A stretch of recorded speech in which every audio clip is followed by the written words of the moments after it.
All right, and it looks like we are live. Hey, All right. Kyle. Howdy. So let's see here. I don't think no, there's nobody in the chat yet. Okay, so hopefully the sound is working just fine. But I am live today with Dom Dalmasso in person, who drove 11 hours today just to be here. So Dom, thank you so much for making this sacrifice to come all the way out. Thanks for having me. I'm exhausted, so warning if my thoughts are not coherent. But yeah, man, thanks for having me over. And awesome place to crash. Beautiful living room, beautiful house, everything. Yeah, the food was delicious. That filet mignon was out of this world. Okay. Hey, I do see that there are now like two people watching the stream.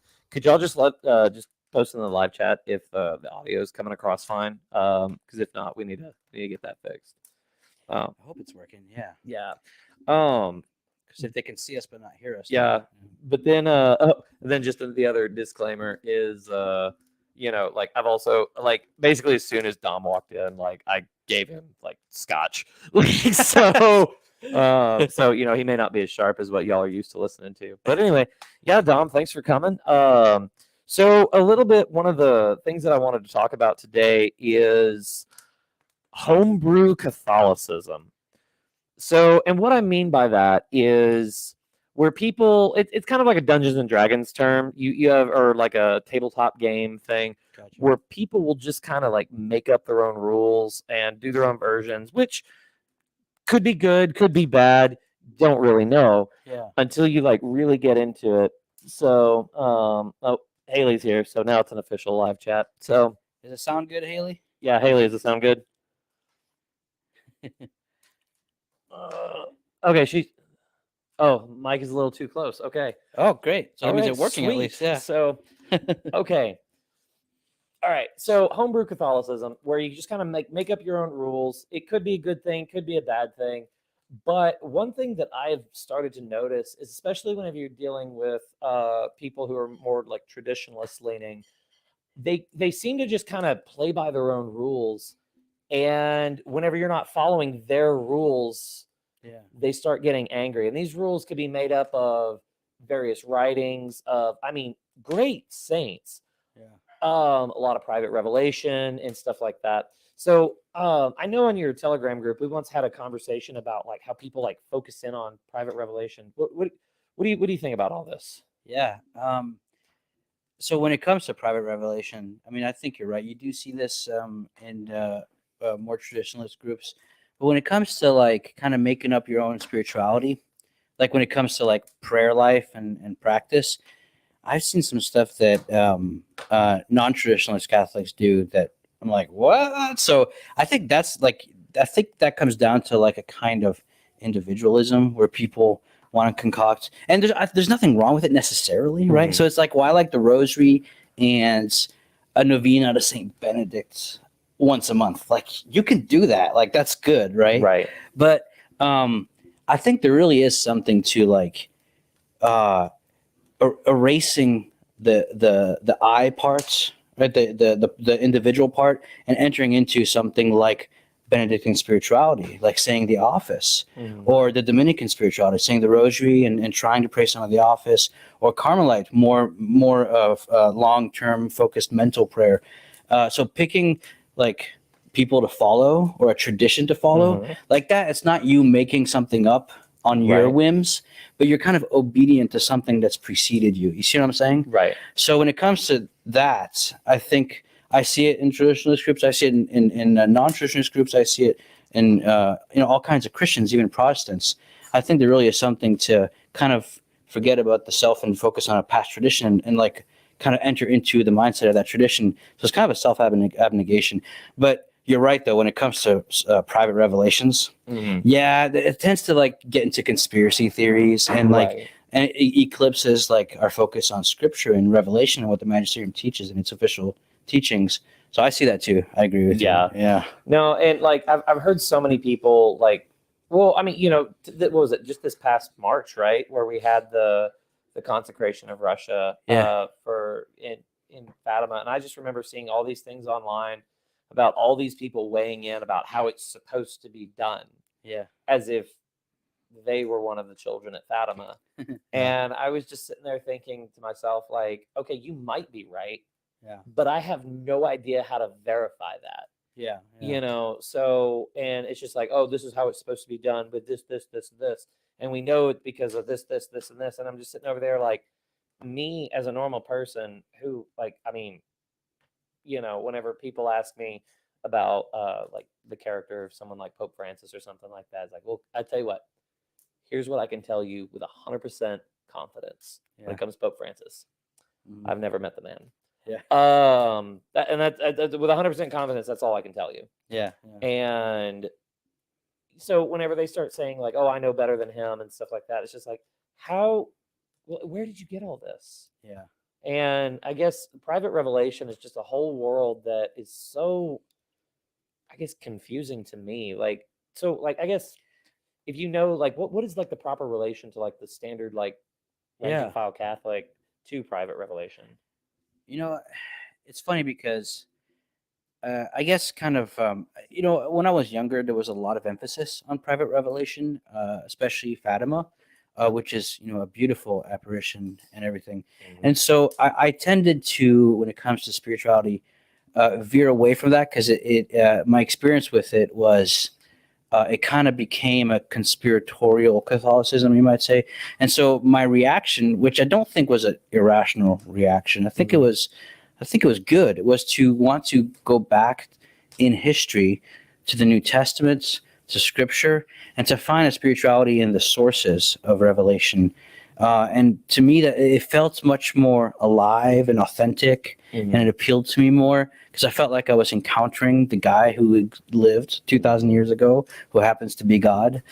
But I think when it comes to private revelation, and I'm thinking off the top of my head, but I felt so. That's how I felt, right? And so someone gave me a book to read. It was actually at Clear Creek. They gave me the book by I can't remember the name of the author. It's called the Song of Bernadette. Okay. Yeah, and it's I wish I remember the author. He was an agnostic, and wrote about it, about Our Lady of Lourdes, and it was so inspirational, and it really deepened my devotion to the Blessed Virgin Mary, and I started praying to Saint Bernadette, right? And so what happened is from this apparition, from this private revelation, my devotion increased, right? And that's exactly what the church wants, and that's why she sanctions them, right? But if an apparition will increase your anxiety or increase your speculation as to how things will go down, that's the opposite of the spirit of what the church wants when it comes to approving apparitions. And so I think the moment that mentality veers its head, then I think we should, maybe put it aside, go back to Scripture. So it's meant to be an aid, but what's happened, I think, sometimes is that Scriptures become an aid to prove what the apparition says. Yeah. You see what I'm saying? Yeah. So, yeah. You know, I've kind of I'm not going to name names, but, you know, somebody close in my life was once talking about like how they wanted to pick out like a specific apparition that they really wanted to focus on. Yeah. And how it was like, you know, I want to look into this more. And I just asked them point blank, like, have you gone through the entire Bible yet? And their answer was, well, no. Yeah. And I was just like, why don't you focus on that first before you start going into private revelation? Because, and then a lot of times, you know, whenever you hear people talking about private revelation, like Our Lady of Akita, for instance, you know, the 3 days of darkness. How do you know when that's done? Yeah. You know, because I mean, correct me if I'm wrong, but like Our Lady of Akita, that was pre-World War II, right? Yeah. That was pre-Hiroshima and Nagasaki bombings. So it's just like, could that have been the 3 days of darkness? Maybe. And this is interesting, I find, because Yeah. apparitions are meant to be, in essence, prophetic, not in the sense of foretelling the future, that's part of it, but in the biblical sense, where a prophecy is speaking on behalf of God a truth that's relevant, that is relevant for the past, the present, and the future. It's always relevant. Right. So there is a kind of future aspect to it. But if we limit it to that, I think that's when you get conspiratorial, right? Okay. And so, for example, in the Old Testament, they speak of the day of the Lord. And there's numerous days of the Lord. It just means day of judgment where God judges. Okay. And that happens all the time. But there's this ultimate day of the Lord, which is the ultimate judgment of God, which leads to vindication and justification, and that's the cross of Jesus Christ. That's the day of the Lord. But it doesn't mean that all these other days of the Lord aren't the day of the Lord. So same thing with the Secrets of Fatima. I think it was Ratzinger himself said that we have to approach these apparitions as prophetic in the fullest biblical sense, and also not substitute it for Scripture, which is the real prophecy here. Right. This is just meant to aid in our devotion towards the prophetic aspect of Scripture. If that, you see what I'm saying? Yeah.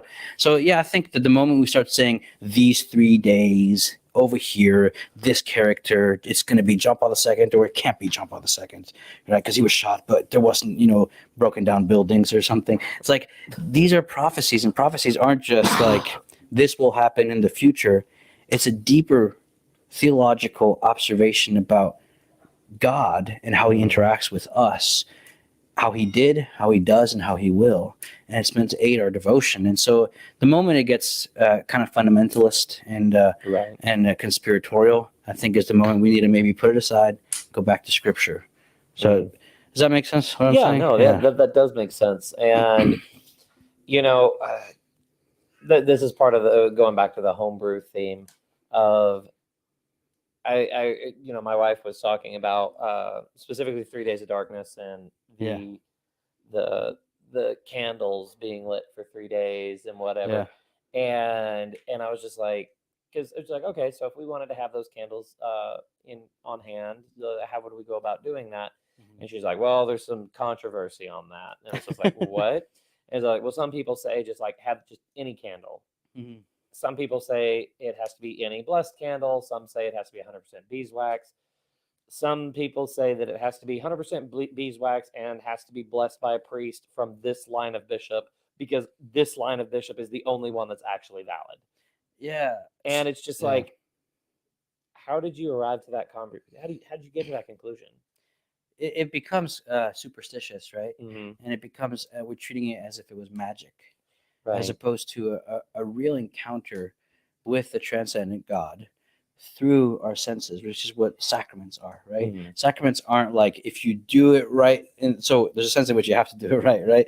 But it's not like a magic formula that in itself contains, you might say, a kind of a trick that will affect like a result. It's God through the sacrament that affects the results. And so that's why we say God is not bound by the sacraments, but we are. And so they're meant to actually help further and expand God's grace in a way that's effective, but he can, circumvent them. So I guess we got to be careful, because some people think of confession as like a car wash. Right. Like, I got some stains, I'm gonna go wash my car and get back to work or something. It's like, no, it's not just getting washed. It is that, but it's more. It's encountering Jesus Christ in a personal way that should transform like the very orientation of your being in everyday life. And it's much more drastic than we think, confession, I think. But I lost your question. What was it? It was are you doing it right? Yeah, it's like next thing you know, it's like you got to draw a circle and have candles, and you got to kneel down and put your fingers like this or something. It's like, come on. Right. Yeah. So, okay. So outside of private revelation, and if you have any observations of like homebrew Catholicism that you've noticed, is specifically the one. So I had lunch with a friend yesterday. I think he was actually in the live chat last time that I had you on, and he was the guy that said like somebody told him that it is never acceptable to go to a Novus Ordo. And my only thought on that was like, says who? Says you? You're nobody. I need somebody with magisterial authority to say, especially something that drastic. So like, I don't know, like to some of those people that are, especially in the traditionalist circles, perhaps they're new, they're finding their footing. Like I was there because like I discovered the Latin Mass. Like, I know you were born in it, molded in it. You did not hear English till you were but a man. But they so like whenever I got in here, it's like, oh, okay, all right, I like this. This is great. Now I need to fit in with these people. How do I do that? And so I started getting into online groups like especially like Facebook groups, which I found out were just an absolute cesspool. Yeah. I stayed in there for about 6 months, and then I realized like this is awful. Yeah. Um, Yeah. I shouldn't be here. I need to leave. And Yeah. but yeah, so it's just like all these people just making up these rules, and whenever you start trying to like draw lines in the church Yeah. and say like it's only acceptable to be in this square in the church, Yeah. and if you're outside of this, you're awful. And like we see that in the Sede de contests, but like I think that mindset like permeates a little bit more. I don't know what's your experience with that. Yeah. I think it's a human thing. And I don't think it's going anywhere. It's not going away. But really, like, what can we do to not fall into that? Mm. I think it comes down to, are the things I'm focused on drawing me closer to other people, or are they dividing me more from Mm. other people? And I think that this comes down to the essential truth that um, truth and love, this is Pope Benedict's encyclical Caritas in Veritate. The moment you lose one, you lose the other. You can't separate them. And love is communion of persons. And so if you focus on a truth that leads to a radical cutting off from many different groups in the sense of when it comes to what is believed, you might say. So because you might say like we're meant to be cut off from the world in a certain sense, still in it but not of it, And so there's a sense in which cutting off is good, but it's always for the sake of a deeper communion. So I guess it's kind of an abstract principle. I don't know if it's not very practical, but my tired brain is telling me to say, look at everything you're doing prayer wise, what you're reading. I would just suggest don't be online. Like as much as I guess for necessities, staying in touch with family, with friends. But when it gets to groups, it gets out of hand, and it's just not. It doesn't correspond to reality. But I mean, I'm saying that, and I'm part of a Telegram group, but I've been tuning out a lot more from it. It's for people who watch my show. They come in and they exchange ideas until they get banned. Yes, right. So look at all the things you're doing, reading, praying, and who you're hanging out with, and are things leading you to deeper and deeper communion with God Himself and with neighbor, or are they leading you towards division and solidifying that division? So it's kind of abstract, but you see what I'm saying? I guess you have to bring it to prayer. Like, am I entering into communion with others more by what I'm doing in my life, or less? You see what I'm saying? I guess it kind of falls back to the you will know them by their fruits. Yeah. And yeah, I once heard an analogy that was talking about how if you go throughout your day and you meet one person who was just like completely unpleasant to be around, Yeah. you met a jerk. Yeah. If you go throughout your day and everyone you deal with is unpleasant to you, you're the jerk. And and so I guess it's one of those things of like how do you know that you're on the right path, because there's a lot of information out there, there's a lot of confusion. So like something you kind of touched on there is like, so what's actually happening in your life? So it's a good litmus test, because we're very easy to we can delude ourselves very easily and not see it. And like, so my friend, that he was talking about how this guy said like it's never acceptable to go to a Novus Ordo. So his reaction was like, well, that sounds ridiculous. And he was a recent revert. So like it's not like he hadn't been looking into this stuff. So like he had his own opinions, he had done his own research, so he was just like, that seems kind of stupid, but I'm open to hearing your opinion on this. But like he was very condescending. And I'll get to one of the things that he cited for in just a minute. But he said he didn't think anything of it, but it was his wife that was just absolutely livid about it. And I got to thinking, like, that's so disappointing. Because this was like one of the first times y'all had checked out the Latin Mass. And like afterwards, you immediately met a guy who was very condescending and dismissive of you because you occasionally go to the local parish that's 5 miles from your house as opposed to 50. So it's just like it gave them a bad taste of a beautiful liturgy. Exactly. And it's just like, dude, what are you doing? Like, Yeah. yeah, it's so Yeah. frustrating whenever I see that, because it's like I'd like to see the Latin mass grow, Yeah. but I see so many people that are completely, Yeah. I mean, they're just jerks about it. And Yeah. it's frustrating. You're right. And there's like different jerkiness aspects from different cliques, you might say, Right. like the sometimes like the the in name only Catholics, what's it called, Easter, Christmas Yeah, the Catholics. creasters. Yeah. Like the fact they don't actually take it seriously. They think it's some kind of social club or something. Right. So there's that. Then the traditionalists get a stereotype of being, bitter, angry, and stuff like that. Right. And then the charismatic people don't like that they're so active and speaking in tongues and things like Right. that. And so each aspect, each group, you might say, has different like positives and negatives. But I think it goes back to I think it goes back to what I was saying earlier, which is if you're focused on, is all of this bringing me to a deeper communion, then it ceases to be about this liturgy or this emphasis in spirituality. It starts to be everything that's good in all those things you can assimilate, and all of the bad that comes with all those cliques, all those cliques and stuff.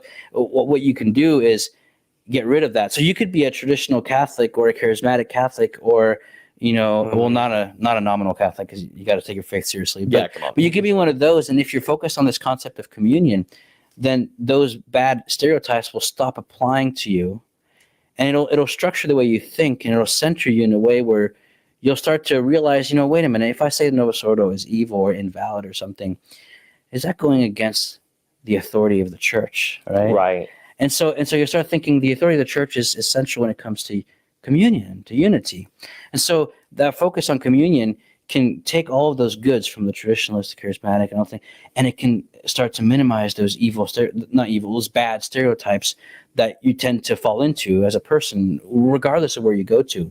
So this is a long-winded way to say that, yeah, I see that, and I see other things in other places.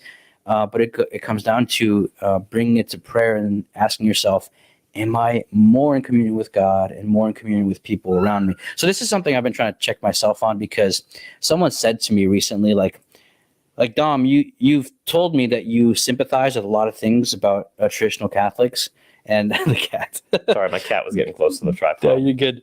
And said, but sometimes in your videos, I get the impression that they're the black sheep, you might say. And so I'm trying to make sure that I don't come off that way.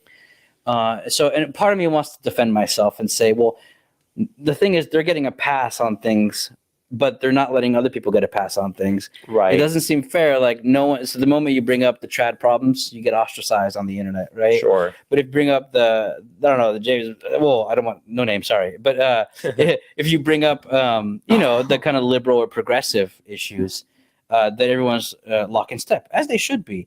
So I guess there's not really a consistency there. So that's what I would say to defend myself, as I'm trying to off kilter the scales, you might say. Right.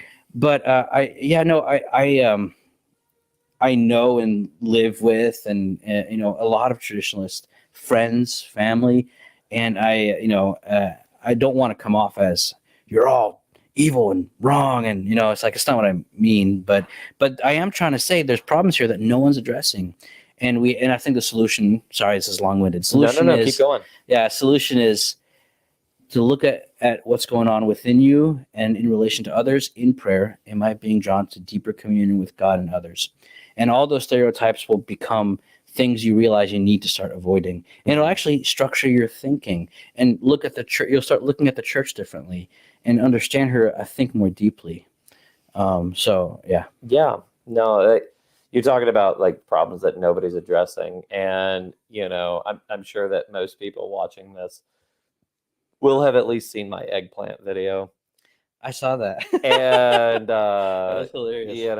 So, and it's just making fun of, talking about the homebrew Catholicism, Yeah. just making up the rule that like eggplants are evil, Yeah. which is just like, are they? I mean, I don't like them, Yeah. but I don't particularly care if anybody eats them. And, it's a non-issue. Nobody's actually saying that. The entire thing was a joke. Yeah. And remarkably, some people didn't get it.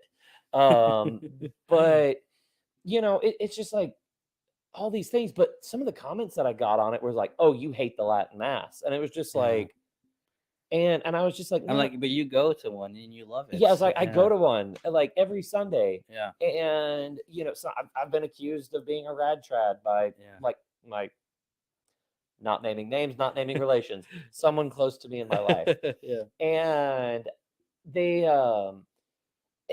and I'm sitting here thinking like that's ridiculous. Of course, I love the Latin Mass. It's like you shouldn't ridicule the Latin Mass like that. I'm like, you don't understand. I'm not ridiculing the Latin Mass. I'm ridiculing you.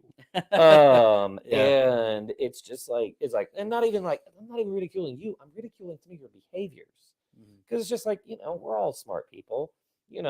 A lot of people like if you're in the Latin Mass, chances are you're not there by accident. Yeah. So it's just like It's very intentional. yeah, it's a very intentional thing. So it's just like, listen, I know you're not dumb, but it's just like, come on, guys, like let's.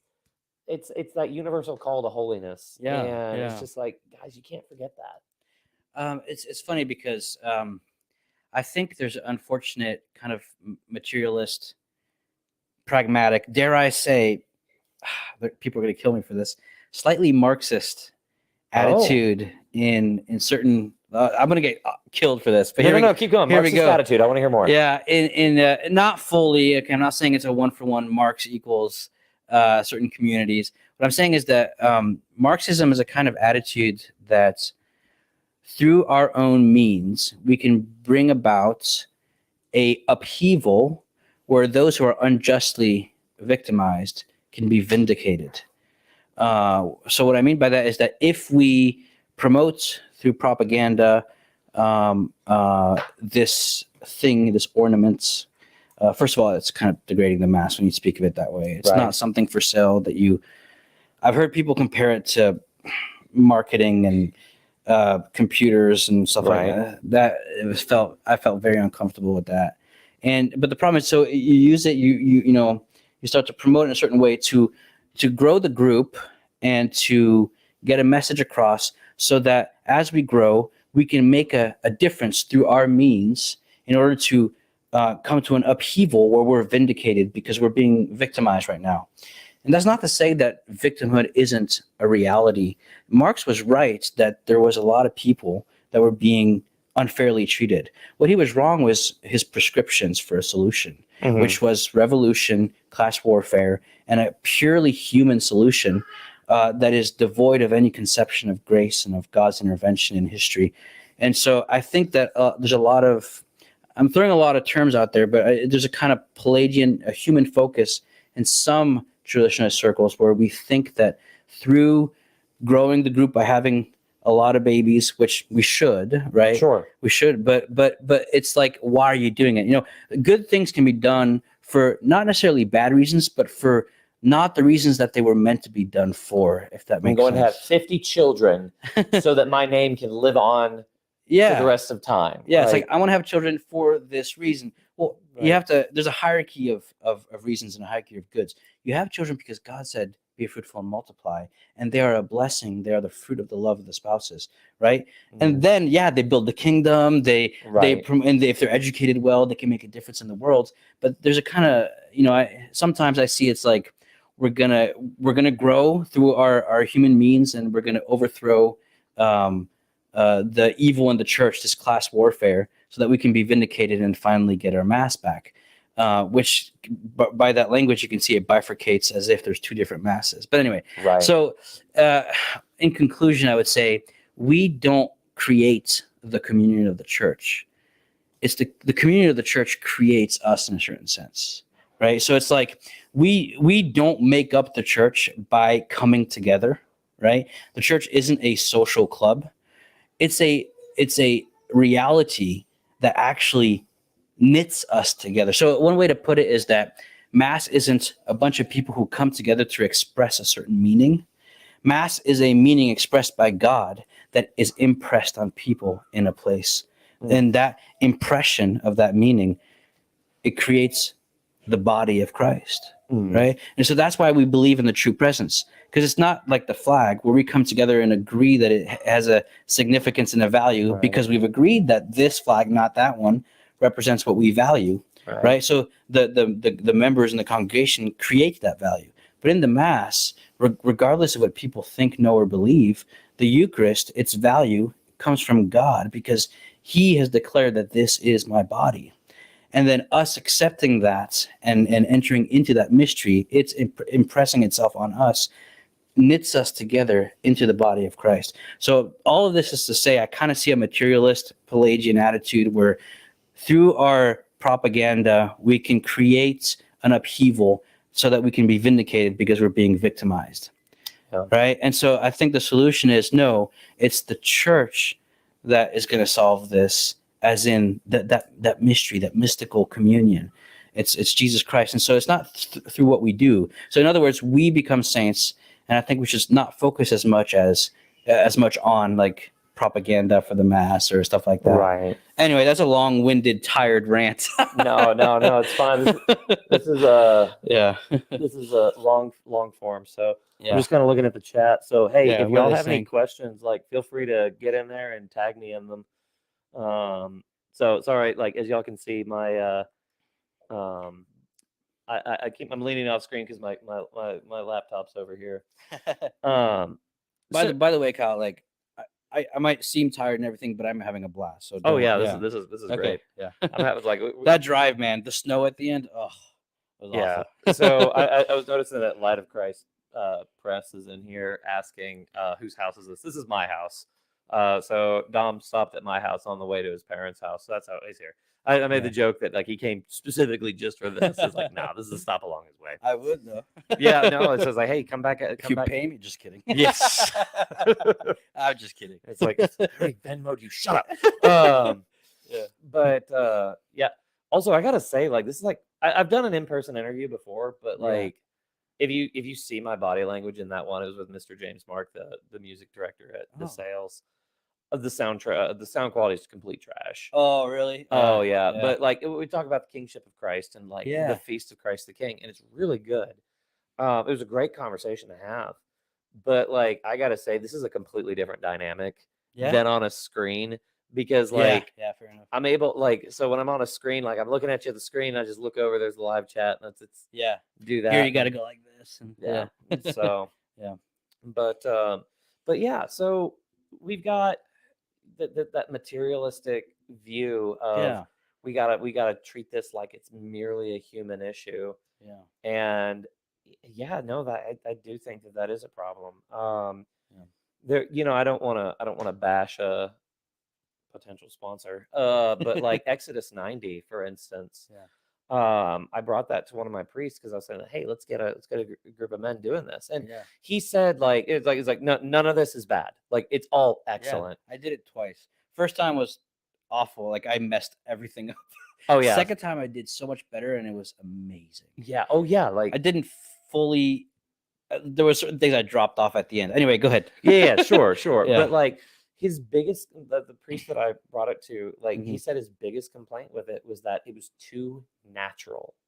Oh. He said he's like, okay, why 90 days? It's like, well, 90 days because the psychology says this. I see. It's just like, well, okay, that's not relying on the Holy Spirit. And he's just like, well, why 90 days? The church already gave us 40. Yeah.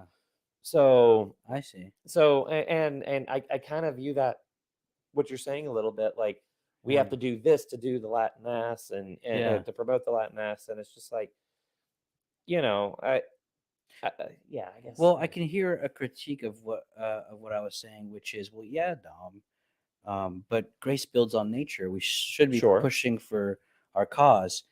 To which I would agree. I mean, I think that's true. We need to do good things in our parish. We need to promote the cause of reverence and stuff like that. But the thing is, it becomes a narrative of oppressor and oppressed, and we have to propagandize the Mass. You see how that's different? Because if the narrative is the church, then in that case, there's got to be this attitude of trust in the providence of God through the instrument of his church, while voicing our concerns through the proper channels and praying and becoming holy. That's a different attitude than I think everyone would agree we kind of see in some traditionalist circles, which is much more aggressive and much more public in its cry for justice. So yeah. Yeah. Okay. I see. Social justice. I see. I'm guessing Rob from Avoiding Babylon's in the chat asking to see my baby pictures that are behind you. Well, I actually, hold on. You know what? This is baby Kyle here. This is on my wedding day. This is whenever I was a little tiny baby. So, yep. All right. Yep. Yeah, it's so easy to tell which one's Rob and whenever it's Anthony. Oh yeah, texting from the Avoiding Babylon. So, but yeah. Yeah. So, like, one thing that it is about all this, the one thing that I've started like critiquing some of these problems, yeah, I've started to notice that like almost everybody who loves the Latin Mass is on the same page with this. Yeah, I agree. Well, so it depends where, I guess. But I've met, like, for example, I was just talking with some family members, and so I intervened because an argument broke out, and then I intervened and I said a few things, and this family member agreed with me, and then that family member agreed with me. I said, "See, guys, you're talking past each other. We do agree that certain things are bad in the way we react, certain things are good, and so a lot of this comes down to talking things through and not overreacting, And I think so, being constructive in our criticism, not reacting with a critical spirit. That's my motto, right? It's sorry I cut you off, but no, that's really good. And I guess the problems that I've seen mostly, and we talked about this before the interview, but like most of the problems that I'm seeing are not from married men. Yeah, I agree. Or they're like young singles. Yeah. Mm-hmm. And one of the things is just like they kind of have like these really like backwards ideas of how to talk to women. Oh. And that's why they like don't have a girlfriend. And who knows, I might catch flack on that one later. But like, listen, if I was wrong, you'd have a girlfriend. So because I can see y'all. You don't have a girlfriend, and it's not for lack of trying. Yeah. So like, but yeah, so it's just like they do all these weird things of like they homebrew their ideas of how things are supposed to do, and it's like they construct this whole world they view. construct this whole view that's like based on like this pseudo-Victorian, which is weird because it's Protestant England, and it's just like, wait, hold on, why are we listening to the filthy Protestants on this? And that's gonna be okay. I have some good Protestant friends, but yeah, I know. I know you're joking. That one's gonna turn into a soundbite later. But yeah, or YouTube's gonna community strike me for saying that. Yeah. But yeah. Oh, speaking of community strike, I once got put in Facebook jail for making the joke that the border wall is being built at the wrong border. And that's hilarious. And yeah, so I got put in Facebook jail for that one, and I was just like, this community's dumb. But well, so yeah. I find that fascinating. So sorry, cut you off again. I keep cutting people off, but no, I find that fascinating because I think that especially young men, they're seeking, first of all, for role models in the sense not just of persons. That's true. We all there's that father figure, that king, that emperor, that lord. This is why this is part of all archetypes and what it means to become a man. But there's really the search for structure. I think this is why Jordan Peterson is so appealing to young men. And in a world that's confusing, I think because it's secular, because it's post-Christian, because it's devoured by ideologies on a day-to-day basis, we don't have any structure. And these young men, they crave it, and I include obviously myself in that. Like, we all crave structure. And so one easy fix to that is to construct one yourself. But that's always limiting, I think. And anytime it's challenged, it challenges that feeling of safety and that feeling of I would call pseudo masculinity that one has built for Right. themselves. And I see myself falling into this all the time. I'll get angry when someone challenges me on something that I need to hold on to feel good about myself, right? But then if I let go of that and learn from that person, sometimes it'll actually help me construct a construction that's less rigid in the sense of being more open to room for God in his creative and crazy way that he acts in your life. You know what I mean? And I think the paradox of that is that people say, well, that's relativism. Well, relativism is a structure. It's a damning one, and it's one that, yeah. So no, it doesn't follow that that's relativism. In fact, I would say this is what Aquinas would say, which is that reason is a vehicle to something beyond reason, really, which is God himself. And that's why faith is super irrational. But that was another long tangent, so I'm done. No, it's fine. No, it's fine. This is great. Like, listen, like, people aren't watching because of me here. So I'll say that. But it's okay. Nobody watches this show. Somebody, I can't remember who said it. I think it was Joe Boturf that was saying, like, I hope that Kyle always keeps the joke of, like, nobody watches this show. Do it. Seriously. So it's just like, I think that like, would be great. it'd be funny. Like, here I am, like, talking to Mr. Beast, and it'll be like 1,000 live viewers. Like, oh, nobody watches yeah, this. it's fine. Nobody watches this show. But yeah, okay. So no, one thing that you said there, like, really struck out to me about, like, you know, whenever you kind of have these rules that, like, you place them there. Yeah. That kind of, like, pushes God out a little bit. Oh my goodness, you have to, this is Chesterton's Orthodoxy, his book Orthodoxy. He the way he explains this is so beautiful. I'm so happy I read that book when I read it. I was much younger, and it really tell us that story. Yeah, it saved me so much heartache. I read it. It was after I left Clear Creek, and I was looking for a good book to kind of help me navigate. Okay, what next? And I felt very disoriented after I left. And that book really helped me look at the world in a way where it helped, like, me be less anxious. And it also helped because I was also hearing things from relatives or friends about the Pope isn't the Pope and stuff like that. Right. But they were making some good arguments. On the surface, good. They weren't. Now that I look back, they were pretty bad arguments. Right. Well, they sounded good. Yeah, at the time for young Dom. But that book, I read it and I put it down. And I thought, wow, it just made me feel so hopeful, and it kind of rekindled that feeling of wonder and awe that I had before. I didn't ever lose that, but anxiety suffocates wonder, I really think. What I mean by that is that the attitude of a child is trust and wonder, right? When they're young, they say, oh, that's a cup. They start playing with it, that's a mic, and they test. Oh, I can hear it. They're excited about everything because they're filled with wonder because everything is so new to them, right? And so there's that wonder, but there's also trust. They know that if I fall down and hurt myself, dad or mom will take care of me. If I spill something or if I break something, what's the first thing a kid does? Mom, I broke something, and she'll fix it, Right. And so there's both that trust and that wonder. And I think as we grow older, we grow inward in a bad way. We start to get compressed in a sense where our world becomes less wonderful, and we start to trust less, and our anxiety goes up, right? And everyone knows Chesterton is known for being like this giant child, right? He's like this big, fat, funny child. and so reading that, it's a good remedy for anxiety, and it's a good remedy, especially today when people are online all the time. So yeah, reading that at that age really it added fuel to my engine, you might say.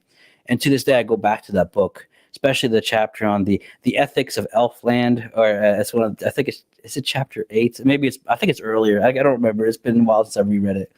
But I would say to the audience, I strongly recommend read Orthodoxy by G.K. Chesterton. He talks about people creating bubbles in which it's logically sound, but the world is so small in that bubble. And if you burst out of it, then everything becomes wonderful, beautiful, exciting, and it's a recipe for a happy life. So yeah. Okay, that's really cool. I love Chesterton too, and I find myself quoting him a lot, especially as somebody who makes a lot of jokes. Because I'm like I wouldn't say third-rate comedian. I'm fourth, maybe sixth, right? But Yeah. they they hey, some people say like, how could you laugh about something like this? And I believe it was in Heretics, Mm. where Chesterton talks about how the opposite of funny is not serious. The opposite of funny is not funny.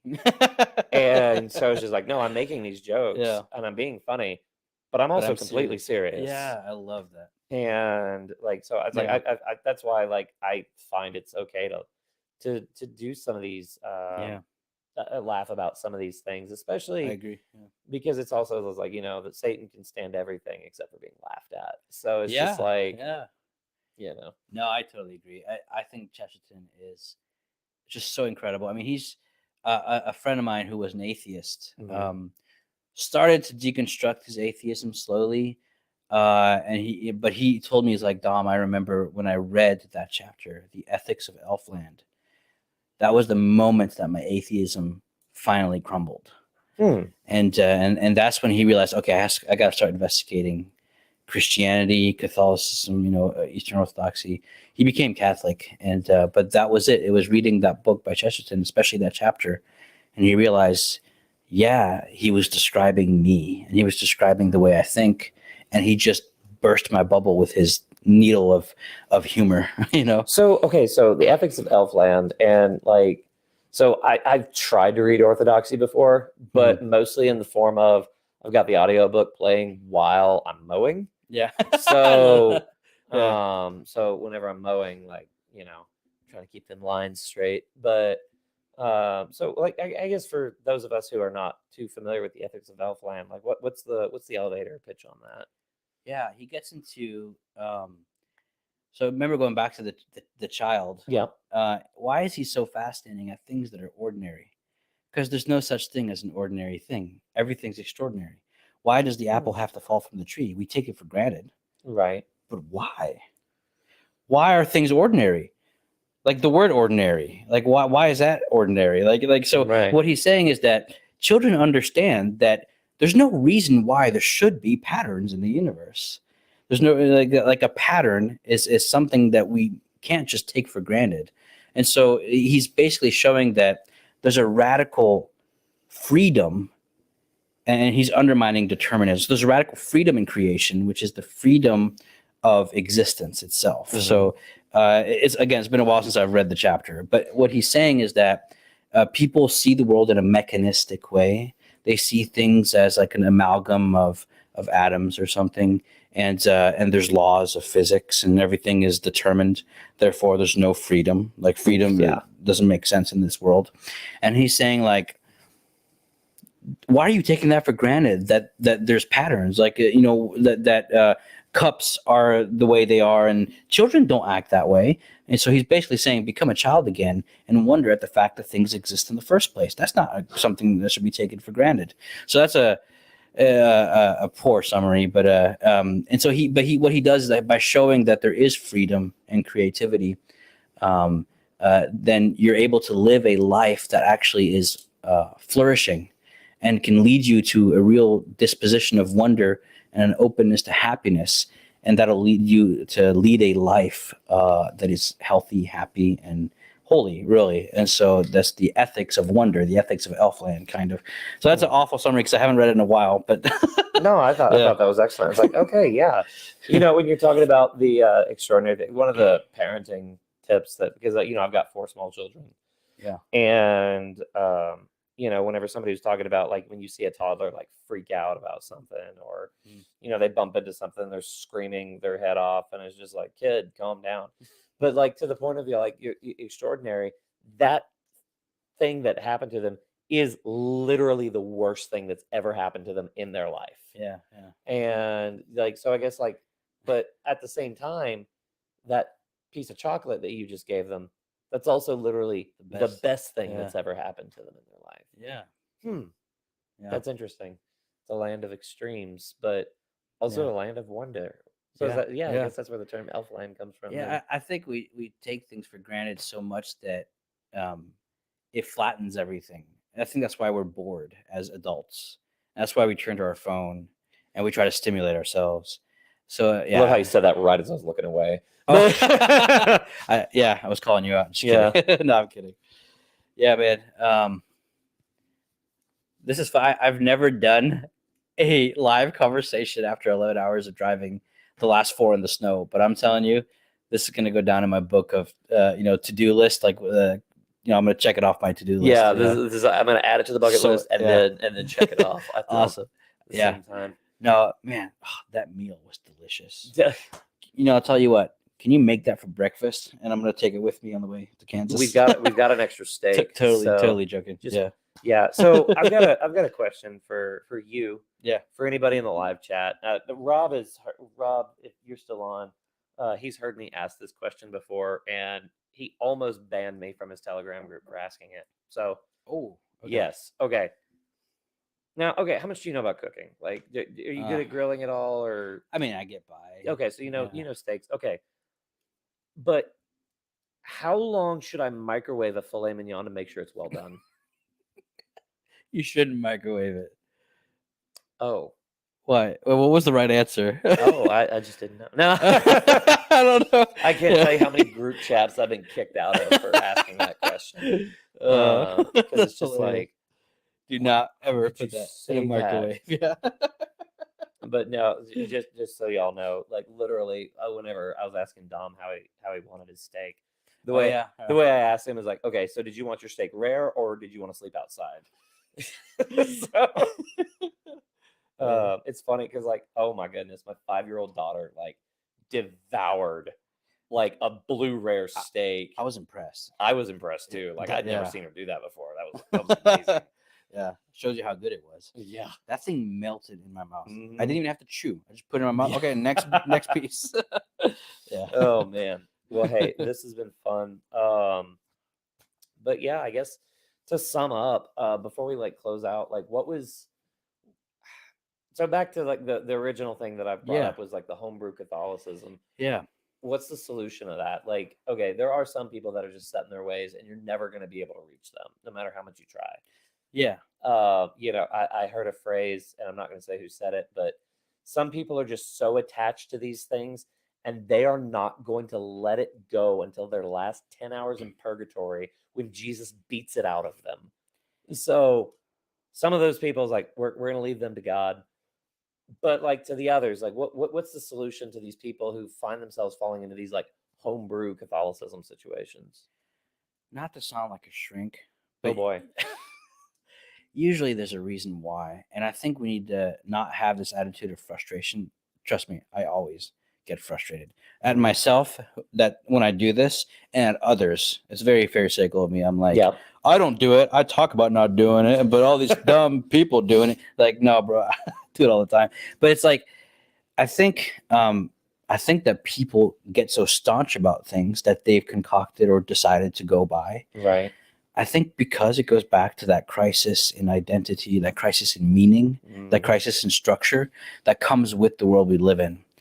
And so one approach might be to sound cliche. I went from shrink to now I'm going to hippie, right? So one approach might be to love them, right? Sure. But to love them in a way that is unconditional, which means that they might not change, like you said. It might be those last 10 minutes in purgatory or something, right? Right.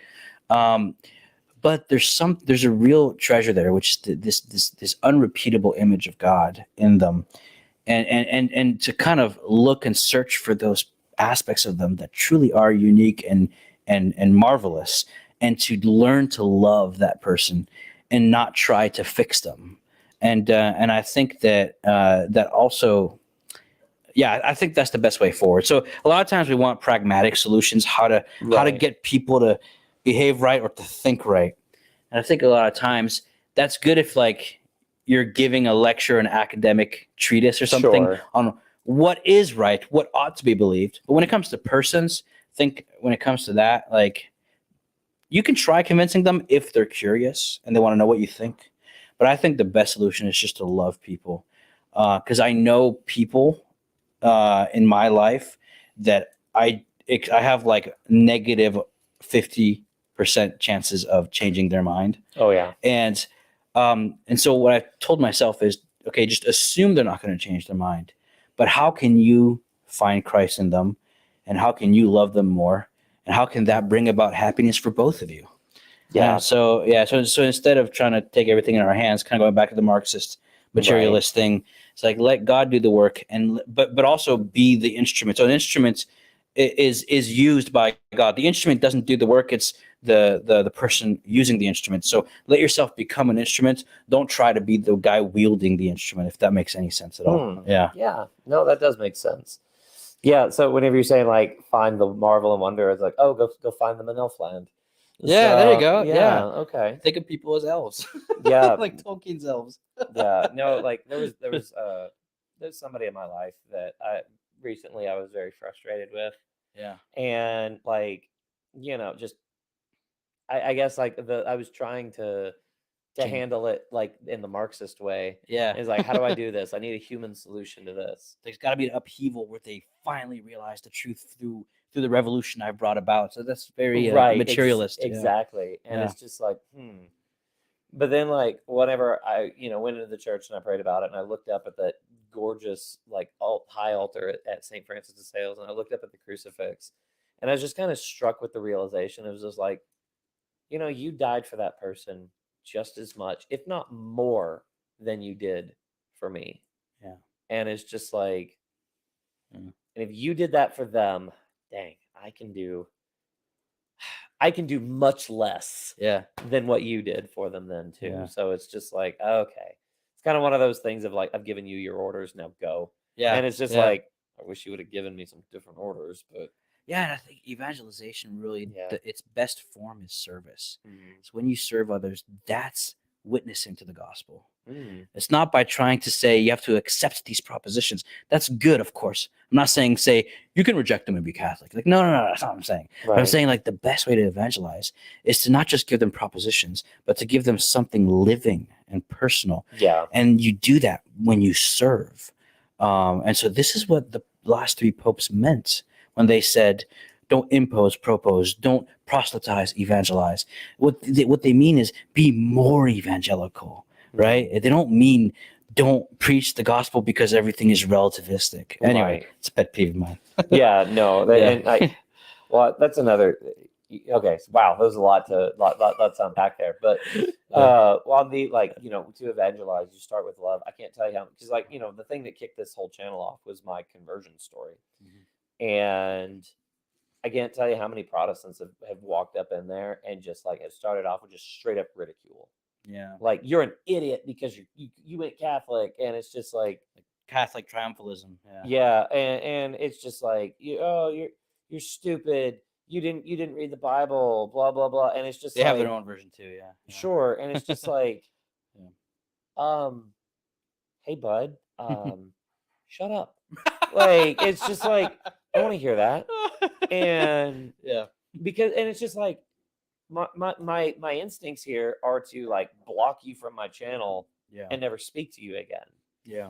And I did one of my low-hanging fruit videos on actually one of these comments that was pretty spectacularly bad. And it's just like, like, if you're trying to get me to turn from my evil Romish ways, this isn't the way to do it, because all I'm just doing is like, oh, you're just some internet clown. Yeah. And I guess like whenever we're dealing with other people, especially in the church, we do need to realize that like, the Catholic Church is also a mission field. Yes. And that every single one of us, like you are, I am, all of you guys in the live chat are all in conversion is for Catholics too, guys. Yes, we're all in desperate need of conversion. So, we do need to evangelize each other, evangelize ourselves. And that starts with love. And I guess it's one of those, it's like find Christ in that person. It's like, yeah, that most unpleasant guy in your community, Christ is in them too. Excuse me. So you gotta, I guess, dig deep and find it. Yeah, you're absolutely right. Yeah. So, yeah, and I probably shouldn't have done this, but I did. Oh boy, here we go. Here comes the spicy part of the show. Someone commented something on one of my videos, and they said something like kind of a typical argument of like, but the Novus Ordo was made by Freemasons or something like that. And I replied, "You convinced me. I've changed my mind. Thank you." I probably should not have done that. Obviously, I'm being sarcastic. But my point is, comments like that are completely useless Yeah, because it's just like, okay, and Yeah, it's like, look, we can get into a long discussion about the sources and talk about the missile and the characters and all that guys. But it's like it's like, do you think I'm running this channel and I made videos about the mass, about the council? Do you think I haven't heard that before? Like, what is that gonna do? Like, so I said, yeah, you convinced me. I changed my mind. So obviously I was being sarcastic, but that's what I'm saying. It's like Right. people who are watching my videos and me making them, like a comment like that, just it's completely useless. So oh Yeah. And anyway, and see, I'm being a Pharisee. I'm like, you stop being useless. I'm better than no. The fact that I replied sarcastically probably shouldn't have done yeah, that. it's just I was like, probably shouldn't have done that. Yeah. Like, Anyway, well, which I mean that could be my life's motto. Like, probably shouldn't have done that. yeah, right. So you just ask my wife. She's got plenty of stories. Yeah. But she's just in the other room, so she can hear us. She's like, I agree from the kitchen. Yeah. But no, that's dang. Like all this part. I don't know. You ever just hear something where you think that like, I'm getting this Catholic thing down. I'm getting, I was like, I'm pretty good at this, which I think in and of itself is a sign that you're awful. Yeah.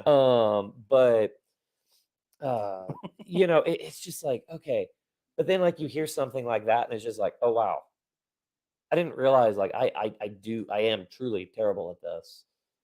And then it's like find Christ in the people that you dislike the most. And it's just like, Yeah. dang, I don't want to do that at all. Dude, yeah. Yeah, it was just daily struggle. I wake up thinking I'm not going to do this today. oh man. I'm kidding, but it's Yeah. oh my gosh, it's so hard. It's funny. Someone was talking about devotions, right? And it might have been you. I can't remember who it was, but Saint Jose Maria said, "Pick 3 and stick to them." Yeah. And do them well. I said I picked 3 and I don't stick to them and I do them badly. Yeah. Yeah. So yeah. Oh my goodness. We've got an amazing cast of priests at our oratory, and Yeah. one of the ones was a homily that I remember distinctly, and this was by the time like I was already thinking that I was kind of hot stuff. Yeah. I was quite the holy roller, if you will. Yeah. Which I like I said, I've since learned that that's a sign that you're actually awful. Yeah. But I was thinking like, yeah, I'm getting really good at this. I'm getting it down, and I know pretty much everything. And then like the priest got up there, he's like, no sermon today. We're just gonna go over some basics, and like all of the basics that he went over were like all completely new to me. Oh. And I wow. was just like, oh, I don't even have a firm grasp of the basics. It's just like the pool is just so deep, and like Yeah. I've never even heard of anybody finding the bottom of it yet. Oh no. So Well, the bottom is God, and He's bottomless. So, exactly. yeah. So it's just like, I guess we got till now to until eternity to figure it out. Yeah. So To infinity and beyond. to- You can tell I'm tired.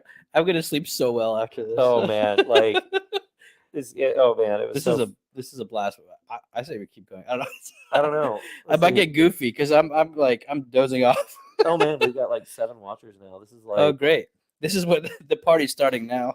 Yeah. Okay. All right. Well, hey, do y'all have any questions? Yeah, ask us questions. So we'll give responses, not answers. Okay, hold on. Let me see if I can get the sound stuff Yeah, go up ahead, so go that ahead. way I get my laptop up here. Hold on. All right, I'll try to entertain them. Trying to think, how could I entertain the audience? Oh, inappropriate jokes. No, those are for off air. Oh, okay. Join my locals. Someone was telling me I need to get a locals, and I agree. Just haven't gotten around Okay, to it. There we go. Been too busy driving in the snow.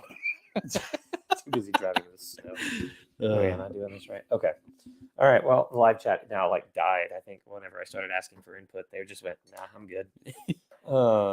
Ask us questions. Ask us about anything. We're not guaranteeing we'll give you an answer, but we Yeah. will respond to your question. Yeah. No. We'll give responses. Oh, Yeah. I didn't realize. Like, oh, here we go. Oh, hey, Father John. Thank you. Oh, Father John, by the way, Yeah. yeah, you're awesome. I don't really know who you are, but you've been in my live chats, and you always have very awesome and nice things to say. So, I gotta say, like, so I did a rosary live stream Yeah. just yesterday, and Father John showed up, and he was there the entire time, and Yeah. I saw it and I was just like, I want to thank him on the stream, but I want to keep it to just the rosary. So like now I'll do it now. Like, Father John, thank you so much for doing that. That meant so much to me. So so yeah, just thank you for everything that you do. So yeah, he showed up. It's like just got here, is just like immediately start gushing about him. So Yeah. Well, we need good priests. So yeah, no, we need to pray for good priests as well. Oh, we yeah. we get as I think it was speaking of traditionalist circles, it was Father Ripperger who said we get the priests we deserve, Yeah. and I agree with that. Yeah, no, it's some of the actually okay, so now that we're on the topic of priests and traditionalism, something that I heard from a priest at our Latin Mass oratory was that, they want to say like, oh, it's all about the liturgy. That's what the liturgy if the liturgy was better, we'd have more priests. And he goes, okay, we've been here since 2008. Let's talk about our vocations that we've had here. One nun, one seminarian, Yeah. and one monk. In 15 years, Yeah. we've had 3. And he goes, that's meager and that's generous. And he's just like, no, it's not just the liturgy. Like, you can't just have a Latin Mass and just expect things to just magically fix themselves. And he went on to you got to pray for priests, pray for, the work is plenty, but the laborers are few. Yeah. Sorry. Well, it's just what you're saying ties back into what we were talking about, which is we underestimate the power of prayer because we think it has to be something practical. Prayer isn't very practical, right? But it is effective. And that's because it's when you start realizing that there's more to plans and doings that things start happening ironically and paradoxically. So, yeah. Yeah. No, it's we will have to cut this short now because I just got the low battery notification. Oh boy, that's a sign that. Yeah. So, okay. So I'm not. Let's see here. I'm just gonna scroll through here to see if I can find any questions at all. Mostly just the avoiding Babylon guys stirring up trouble. Oh. But yeah. Okay. Well, cool. Oh yeah, Haley just mentioned Father Brown should go on the show.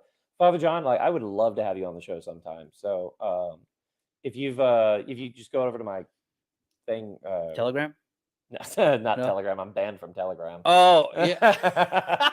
But I've got an email address, ordinaryconversions@gmail.com. If you hit me up there, or I can hit you up. So, but yeah, same. Like if Father wants to come on my show, yeah, love to great. talk to you. Yeah. But anyway, we'll go ahead and end it there. So if y'all stuck around this long, Kyle, by the way, thank you for having me. I'm about to have one of the deepest sleep I've had in a long time. It was an absolute blast. I'd do this again anytime, and that's all I got. All right. Love the church, and make sure Christ is the center of your life. Very good. Okay, well, this is Dom Dalmasso. I am Kyle Whittington. Thank you so much for watching, and God bless.